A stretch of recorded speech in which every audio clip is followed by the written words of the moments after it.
ভারত নেপাল সীমান্ত অবৈধভাবে পার হওয়ার চেষ্টার অভিযোগে এক মার্কিন নাগরিককে গ্রেফতার করেছে ভারতীয় কর্তৃপক্ষ। তার কাছ থেকে একটি চীনা পাসপোর্ট সহ একাধিক গুরুত্বপূর্ণ নথি ও ইলেকট্রনিক ডিভাইস উদ্ধার হওয়ার ঘটনাটিকে ঘিরে নিরাপত্তা মহলে ব্যাপকভাবে চাঞ্চল্যের সৃষ্টি হয়েছে। কর্মকর্তাদের তথ্য মতে ৩৬ বছর বয়সী অভিযুক্তের নাম জর্ডান ব্রাউন। তিনি যুক্তরাষ্ট্রের ক্যালিফোর্নিয়ার বাসিন্দা। গত ১১ জুলাই উত্তরপ্রদেশের মহারাজগঞ্জ জেলা থেকে তাকে আটক করা হয়, যখন তিনি অবৈধভাবে ভারত নেপাল সীমান্ত অতিক্রমের চেষ্টা করছেন বলে অভিযোগ।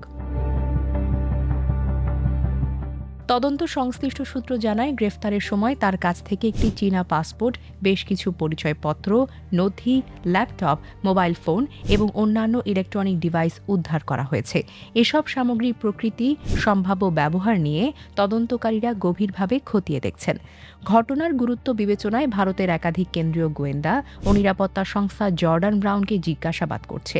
তার কাছ থেকে কেন চীনা পাসপোর্ট ছিল, তিনি কি উদ্দেশ্যে সীমান্ত পার হতে চেয়েছেন এবং তার আন্তর্জাতিক যোগাযোগ বা অন্য কোনো নেটওয়ার্কের সঙ্গে সংশ্লিষ্টতা রয়েছে কিনা, এসব বিষয় তদন্তের মূল কেন্দ্রে রয়েছে।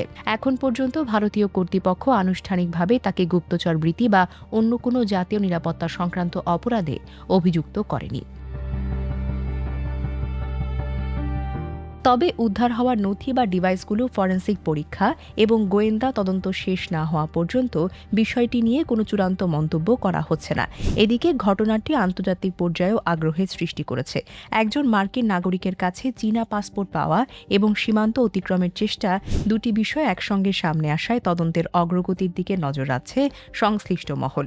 ভারতীয় কর্মকর্তারা জানিয়েছেন, তদন্ত শেষ হলে প্রয়োজনীয় আইনি ব্যবস্থা নেওয়া হবে এবং তদন্তের নতুন তথ্য পাওয়া গেলে তা আনুষ্ঠানিকভাবে প্রকাশ করা হবে।